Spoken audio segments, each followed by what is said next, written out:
Reina asked, I have a question that I am shy to ask. Ooh, that's going to be a good one. Because I know you're tired and you've answered me already. No, you know what? I'm in it for like, my goal was to hit 3 hours. I'm at 2 hours and 7 minutes. So it's all good. And coffee's working. I'm looking for the key, capital KEY, to unlock my spiritual potential. I feel like it's there, but I'm blind. Well, that is the most normal feeling in the world. I get that one. Um, so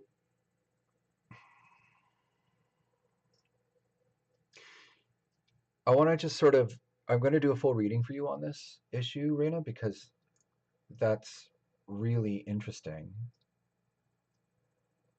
Um, I'm going to circle around back to you, Acer. So just a second there. Um, but I want to sort of address something before I really get into your reading about that. And that's that we are subconsciously influenced by marketing. And marketing is constantly addressing, I have the answer to your problems. Here it is.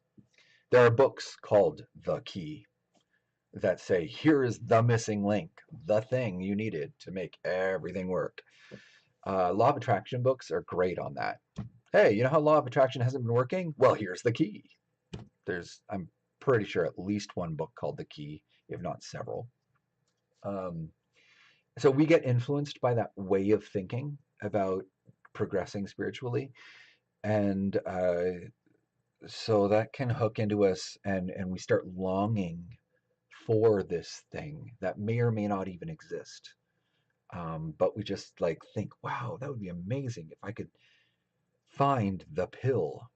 For me, it was like a mental image of a glowing ball of light that if I could just find it, I could blow myself wide open and see everything. I need a second though. I want to do a full reading for you and really kind of look into expanding on this. I like this idea of a key as a symbol, like a literal key as a symbol. But I need a second. I'm gonna heat up the last of my coffee and I'll come back. So give me about 30 seconds to a minute, okay? All right. How are we doing in chat here? Keys are sacred to me. It feels as if there are so many spheres surrounding me that there's something in common that links them all together to harmonize. I love that you use the word harmonize because that, for me, I am very auditory, which doesn't seem to be too common. I don't hear too many people talk about sound. But for me, like when I was probing the ideogram, for instance, it was very much the sounds and um, chords coming through that symbolized things that made it all come together, especially the texture of the space that that being was living in had a certain vibration. I don't know. Anyway, um, let's see.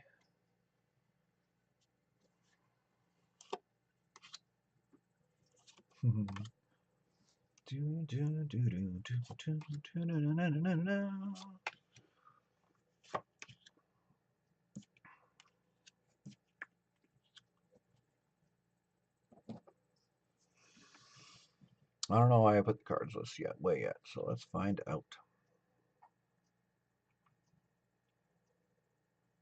It's like pretty harsh kind of spread for something that we're looking for. Oh, I see why. As harsh as this layout is, I mean, a lot of reversed cards, a lot of swords, and this particular one is like, ouch. And this one isn't so tragic. It's just making choices. But it, it's actually a really nice answer. It's very succinct. Um, because really, the answer is in healing. The key, your key, is in resolving a lot of the hurts that you're carrying around and making peace with some of the bad things that have happened, the embarrassing things, and the abuses. Sorry. I apologize for bringing that up, but you asked. Um, but it is very much about going through that healing process methodically, about looking and looking and looking to see what still aches and sending love to that ache. Yesterday, somebody asked me about a healing modality or a clearing modality, and that was right for them, but I don't know about for you. I'm not sure if that's right for you. I'm wondering if maybe it's a bad idea for me to even suggest a specific healing modality.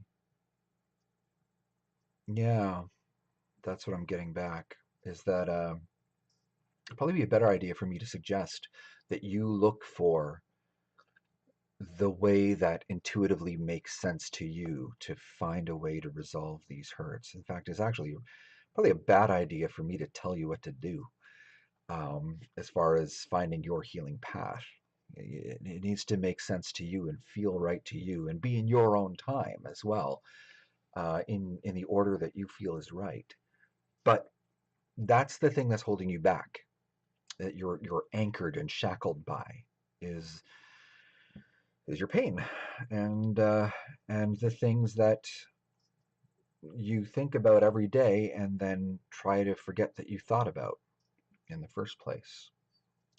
Um, yeah, yeah. And so going through the process of forgiveness, which is going to be super hard in the beginning stages, and then afterwards become, and of course, so how easy is that thing? But the forgiveness process is a very big deal for you.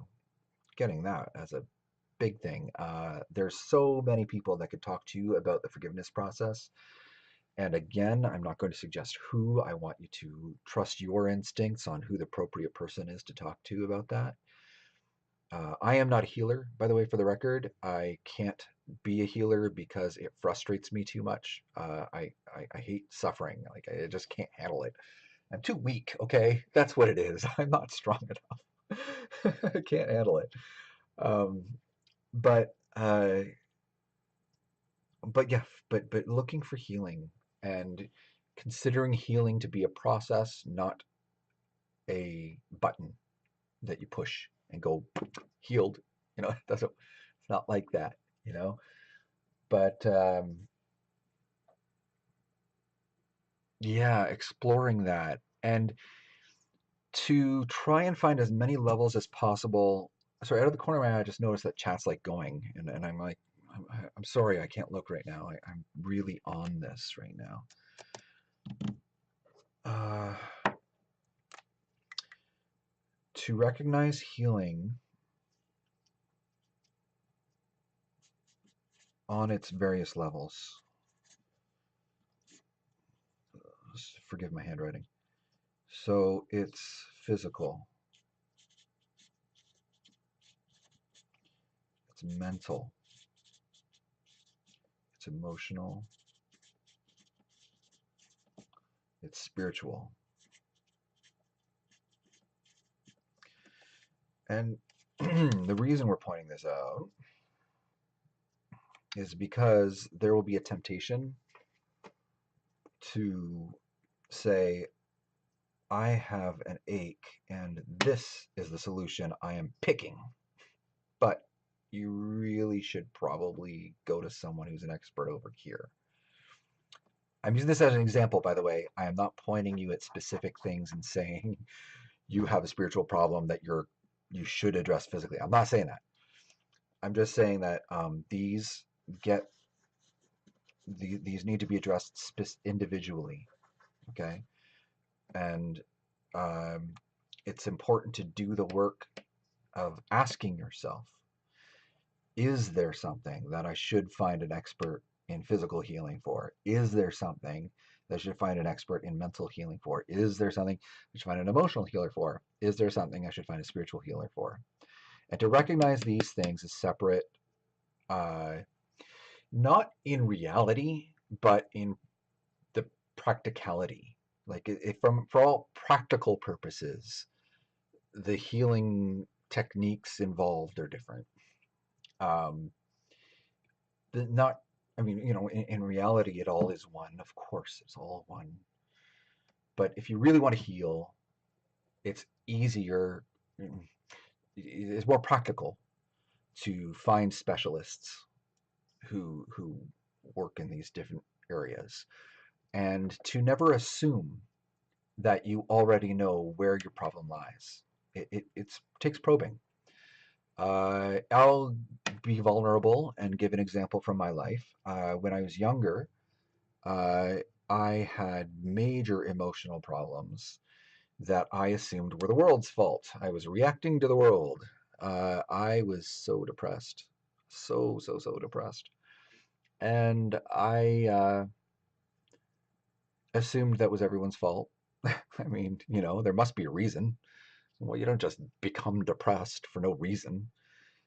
And I mentally worked through it and worked through it, looked for reasons. I had a pretty good brain, but I couldn't find, I came up with reasons because I couldn't find them.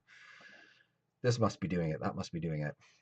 Spiritually, I was in pretty good shape. I was going to a good church at the time. I was going to church at the time.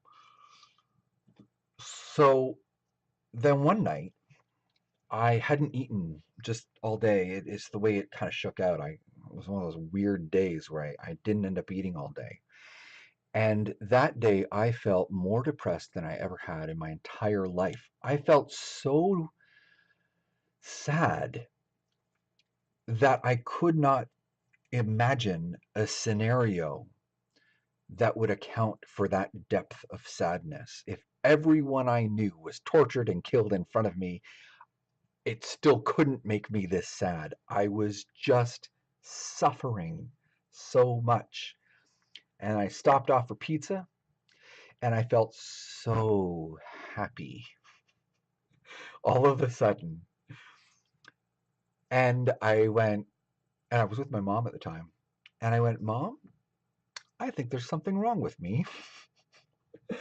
and and we found out, yes, I chemically, there was like, it was related to a kidney problem I had. Things were going wacky. And I had to work through the process of going to psychiatric help. It turns out, yes, physically there's something going on. Chemically, I was able to take supplements for a while, which I don't take anymore, and I'm fine. Like I had to worry about it for about 5 years, just work through it, and I'm okay now. But had I never done that, to this day, I'd be a wreck, you know. So so it's really important to address these things separately and to seek out people who know about these things, and to get their input on it, um, and to never assume that you've already got it nailed. That if you go to a spiritual healer and you're not getting any traction at all, maybe it's time to look at it on a different level. If you think that, and you know what, it works the other way too. If you have a physical issue, sometimes it's actually mental. That that problem with your hip is really just you wanting to feel loved. you know, like it can be like that. So I looking at it from different angles, when one thing doesn't work, try something different. And that's the thing, is to try and see things from different perspectives over time. Get good at healing and everything falls into place.